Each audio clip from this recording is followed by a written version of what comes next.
Olá! O Câmara Notícias está começando agora. Santa Casa faz coletiva de imprensa para apresentar a equipe médica da radioterapia. O serviço começa a funcionar até julho. Na mesa, o corpo médico e administrativo que está à frente da implantação do serviço de radioterapia na Santa Casa de Bagé. O provedor médico Carlos Eduardo Silva fez um breve relato das etapas, desde quando era um sonho, até esse momento em que o serviço completo de tratamento de câncer em Bagé está prestes a ser consolidado. Mas o principal foi apresentar os profissionais e atualizar o cronograma de trabalho. Todos nós estamos muito ansiosos para esse começo. Ontem nós tivemos a informação que o acelerador linear está em Auckland, no Porto, deverá demorar cerca de 30 dias para chegar no Porto de Santos. Depois disso, em torno de 10 dias de deslocamento de Santos até Bagé.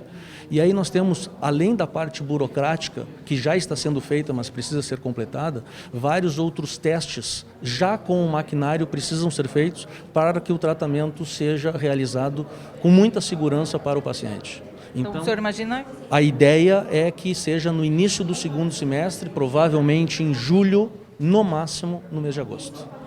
O físico nuclear William Trinca falou sobre o equipamento que Bagé deve receber e o software que vai elevar o nível de precisão e qualidade na aplicação das sessões de radioterapia nos tumores. Esse equipamento ele é de um projeto do Ministério da Saúde, né?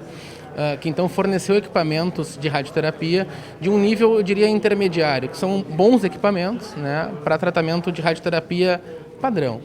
Aqui na Santa Casa de Bagé, então, a instituição fez um upgrade, então adquiriu, né, uma melhora desta máquina, tanto de softwares quanto de um hardware, um braço de imagem. O que isso quer dizer, o que traduz isso para os pacientes, né? Então isso coloca o serviço num outro patamar de tecnologia, né, comparável a grandes centros de radioterapia. Então, na prática, o que a gente faz é conseguir irradiar os nossos alvos, os tumores, a parte doente, com mais precisão e proteger ainda mais os órgãos em risco com uma técnica que se chama radioterapia por intensidade modulada. Além disso, esse aparelho também conta com uma parte de imagem que nos permite mirar melhor, então é enxergar o que nós estamos irradiando. Então, dessa forma, eu consigo entregar a radiação de forma melhor e no alvo de forma mais correta, protegendo, então, todos esses órgãos dos pacientes que estão, claro, ao redor da área doente. Também nos possibilita, em menor escala ou maior, dependendo do caso, tratar em menos dias os pacientes de radioterapia. Então, os pacientes, além de não precisarem, obviamente, se deslocar mais de Bagé para ter uma radioterapia de alta qualidade, também poderão ter acesso a tratamentos que são mais curtos em número de dias. Não vai ser só a cidade de Bagé que vai ser beneficiada, né? Vai ser toda uma região que vai poder contar com esse tipo de tratamento de alta tecnologia, né? E eu espero realmente que Bagé se torne um centro de referência nesse tipo de tratamento e que ultrapasse aí Pelotas, né? E que junto com a equipe a gente consiga propiciar para os nossos pacientes o melhor que eles possam receber. As obras devem ficar prontas nos próximos dias e a equipe deve contar inicialmente com 22 profissionais. A empresa Engemil é a empresa que ganhou a licitação e que está construindo tudo isso que vocês estão vendo aqui na área da Santa Casa, né? Que é uma obra imensa e a previsão inicial era ser entregue em janeiro. Mas teve alguns atrasos e agora a previsão é que ela seja entregue no final deste mês de março ou no início do mês de abril. Tá? A empresa vai entregar a obra com toda a parte física e estrutural toda pronta. Tá? O que a partir daí vai ter que acontecer? A Santa Casa vai mobiliar, logicamente, esse espaço. Nós temos que comprar alguns computadores, a parte de TI, isso tudo fica por conta também da instituição. Até a chegada do equipamento, que o equipamento também vem com a parte de informática dele, que tem que se comunicar com a nossa. Então, tudo isso fazem parte da instalação do equipamento depois. Os atendimentos serão através do SUS e de convênios, inicialmente num período de 8 horas, podendo ser ampliado. Então, primeira fase, 8 horas dia. Quando passarmos para 12 horas dia, já é o sinal para que temos que comprar, né, adquirir a segunda máquina. Sendo que poderemos estender até 16 horas dia, mas já é no ponto do sacrifício. Então, já o ideal é 12 horas dia. Uma obra esperada por toda a região. Dom Pedrito tem uma expectativa muito grande nesse serviço de radioterapia que está chegando em Bagé. É um serviço que certamente presenteia a cidade de Bagé, mas também as demais cidades da região. Um serviço que hoje nós, por exemplo, em Dom Pedrito, temos que enviar os nossos pacientes, acredito que seja assim também em Bagé, para a cidade mais próxima, que é Pelotas. Representa, sem dúvida nenhuma, um grande avanço para a saúde da região que nós tanto precisamos, como, por exemplo, no tratamento do câncer, que é algo tão importante, tão necessário. É um processo muito grande, é uma obra também muito grande, né? Então a estrutura necessária, que já está quase pronta, é enorme, mas também existe um trâmite, é um aparelho que vem dos Estados Unidos, então ele vem de navio, deve iniciar essa viagem na semana que vem.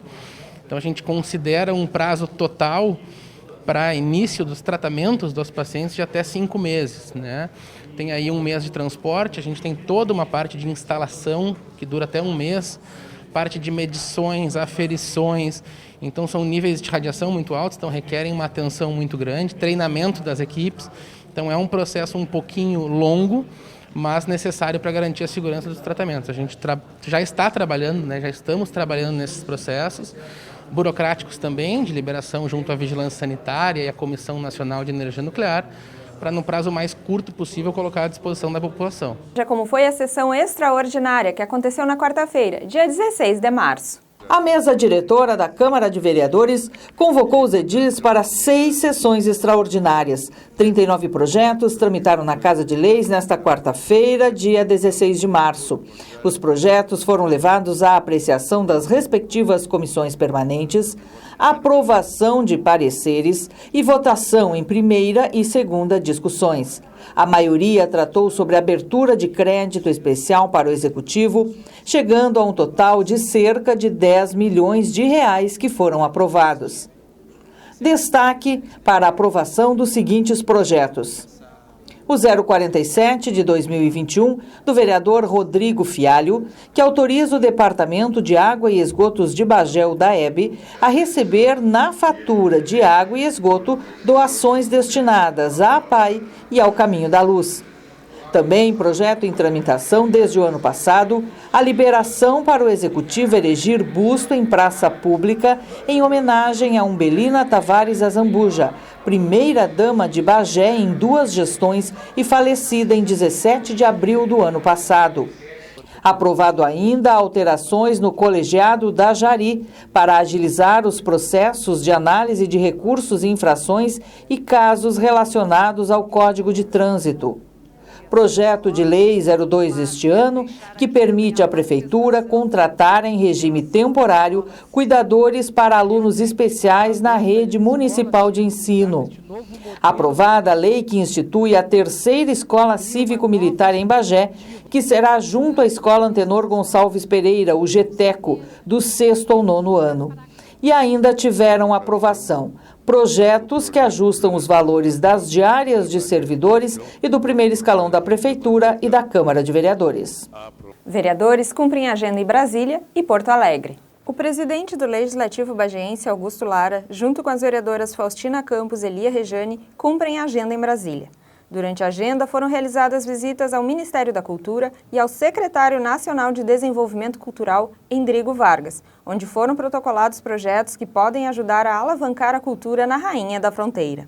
Além disso, o presidente da Câmara de Vereadores também esteve no gabinete do deputado federal, Ubiratã Sanderson.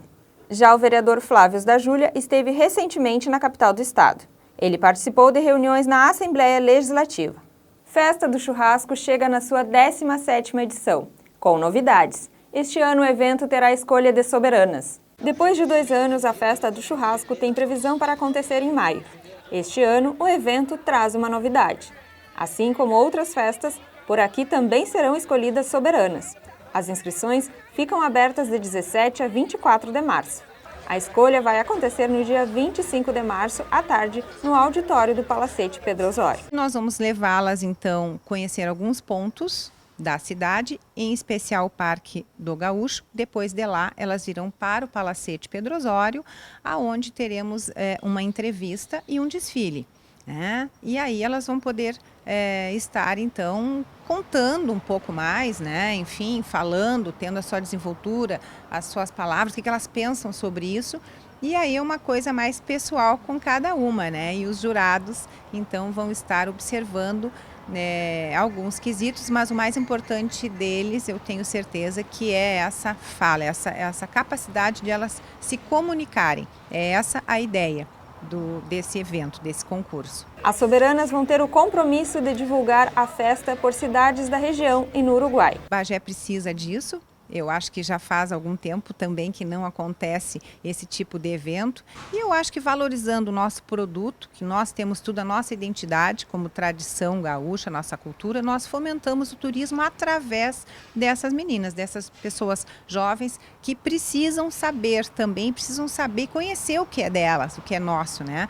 A nossa região, principalmente a nossa cidade e em especial a Festa Internacional do Churrasco, né? Então, ano que vem nós teremos novamente esse concurso. Essa é a primeira, então, o primeiro ano que nós resolvemos fazer isso, tendo em vista a gente poder divulgar realmente. Hoje em dia, com tanto material e tanta rede social e tantos equipamentos que a gente pode divulgar, a gente tem que aproveitar também isso. As candidatas podem ter de 18 a 30 anos. As inscrições podem ser feitas pelo site da Prefeitura ou de forma presencial no Palacete Pedro Osório, que fica na Avenida Tupi Silveira, número 1436, das 8 da manhã às 2 da tarde. Número de ocorrências registradas em 2021 mostram os índices da criminalidade na Rainha da Fronteira. A partir de números levantados pelo setor de planejamento da Polícia Civil a partir de boletins de ocorrência, foram estabelecidos índices de estatística da criminalidade em 2021 no município. Foram registrados 13 homicídios, 184 ocorrências por tráfico de drogas, 102 ocorrências de abigeato, 7 ocorrências de roubo a estabelecimento comercial, 6 ocorrências de roubo a residências, 5 ocorrências de roubo de veículos e 5 ocorrências por furto de veículos, 966 ocorrências por estelionato, entre golpes de nudes, golpes bancários e golpes do bilhete premiado, 16 registros de estupro e 36 registros de estupro de vulneráveis. O número de homicídios não mudou tanto em relação ao ano de 2020, em que foram registradas 12 mortes. Entre os índices que merecem destaque está o aumento de ocorrência de violência contra mulheres. Muitos desses casos envolveram questões passionais, né? Então, alguns casos que envolveram brigas, disputas de território por grupos que fazem tráfico de drogas, né? Desnivelamentos internos dos grupos, né? Que geram conflitos internos nos próprios grupos que fazem tráfico, né? Também são situações que podem gerar assassinatos, né? Nós não tivemos assim casos maiores aqui na nossa cidade com essa causalidade, né? A maior número de casos foi realmente de ordem passional, né? E que aí envolve uma questão cultural. A pandemia também ajudou nestes números. A pandemia é uma das variantes, né, do processo que envolve a criminalidade. Ela não é um fator principal, né, mas ela é um dos elementos, os dados, né? É claro que quando, em determinado momento que nós atravessamos essa pandemia, em que foi necessário estabelecer isolamentos sociais, né, diminuição de circulação de pessoas, né, funcionamento do mercado e de estabelecimentos comerciais que fornecem bebidas alcoólicas, né, isso tudo tende a produzir menores índices de criminalidade. A nova Galeria de Arte Edmundo Rodrigues está com a exposição Mês da Mulher e de Norma Vasconcelos. No dia 8 de março, foi oficialmente inaugurada uma exposição em homenagem à vida e à obra da artista plástica Norma Vasconcelos, na Galeria de Arte Edmundo Rodrigues. As obras são do acervo pessoal da família, amigos e admiradores que adquiriram o trabalho da artista, que faleceu em outubro de 2021, vítima de um câncer. Nós nos sentimos muito agradecidos por essa iniciativa da Prefeitura e do gabinete do vice-prefeito, porque o trabalho da mãe, ele sempre foi extenso em diversas áreas, na literatura e nas artes plásticas. E essa reunião de trabalhos aqui, mais de 30 obras, que pertencem hoje a diversas pessoas, aqui reunidas, nos provoca assim, uma grande emoção, que é um reencontro com algumas obras que nós acompanhamos quando foram pintadas, e outras que a gente nem conhecia, porque ela tinha um ateliê e nós, com os nossos trabalhos, nossas vidas, agora eu já nem moro mais aqui, então a gente não conhecia, então foi assim uma surpresa muito boa, assim, uma emoção. E a gente saber assim, que o exemplo dela deixa um legado para todas as mulheres, dizendo que todas as mulheres têm capacidade. Norma Campos de Vasconcelos era artista plástica e poetisa, natural de Pelotas, e recebeu o título de cidadã bagiense em 1994. Ela foi uma das fundadoras do Grupo Cultura Sul, grupo que reúne poetas desde 1988. Coordenou a Oficina dos Poetas do Cultura Sul. Ela também foi uma das idealizadoras do projeto Arte na Vitrine e integrou o grupo EcoArte. Ela tinha muita admiração pelos 4 de Bagé, especialmente pelo Glênio Bianchetti, que ela dizia é o meu guru. E teve a oportunidade de fazer uma exposição na Casa de Cultura, reunindo o trabalho dos 4. Embora na época o Sclier já fosse falecido, né? Hoje todos, inclusive ela. E sempre com aquele amor, né? Pelos 4 e acompanhando eles, o amor que ela tinha na literatura pelo Ernesto Vaini, o respeito pelo Pedro Vaini. Então, assim, é a história de Bagé. Nós que andamos por outros municípios sabemos que a cultura de outros municípios não é tão marcada, não é tão forte nas artes. E isso, Bagé tem esse grande motivo para se orgulhar. As mulheres têm exemplos para seguir em todas as áreas. Então, pensando que nós podemos olhar para dentro de nós mesmos e descobrir um talento que estava adormecido, guardado. Norma Vasconcelos faria 76 anos no dia 23 de março. E conforme relatos da filha Estela, ela tinha um grande amor pelo outono. E a estação inspirou muitas das suas obras. Ela também pintava imagens sob encomenda, mas preferia trabalhar com a liberdade de criação. Ela até recebia encomendas, pedidos, mas ela não gostava muito. E nem na literatura. Ela gostava da liberdade de criação. E todo artista, ele tem uma inspiração na realidade.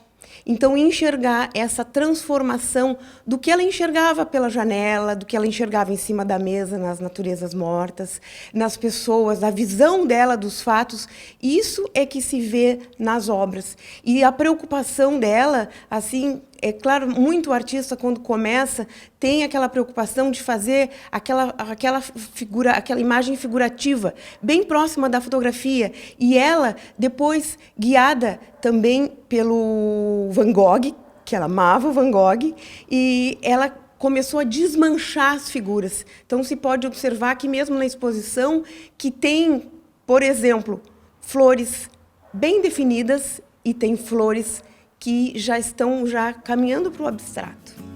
Pessoas como Norma não morrem. Elas deixam o corpo físico, mas ficam eternizadas na memória cultural de onde viveram. O último quadro pintado por ela, ainda faltando alguns detalhes e inclusive a assinatura da artista, ficou com o filho Bruno e está na exposição que vai ficar na Galeria Edmundo Rodrigues, no porão do Palacete Pedro Osório, até o dia 8 de abril, de segunda a sexta-feira, das 8 ao meio-dia e das 2 às 5 da tarde. E aos sábados, das 4 da tarde às 7 da noite.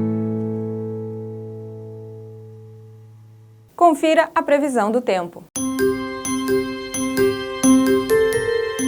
O último dia oficial de verão vai ser com sol no céu da Rainha da Fronteira. A mínima vai ser de 12 graus, máxima de 23. No domingo, começa oficialmente o outono. Exatamente ao meio-dia e 33 minutos acontece o que chamamos de equinócio de outono.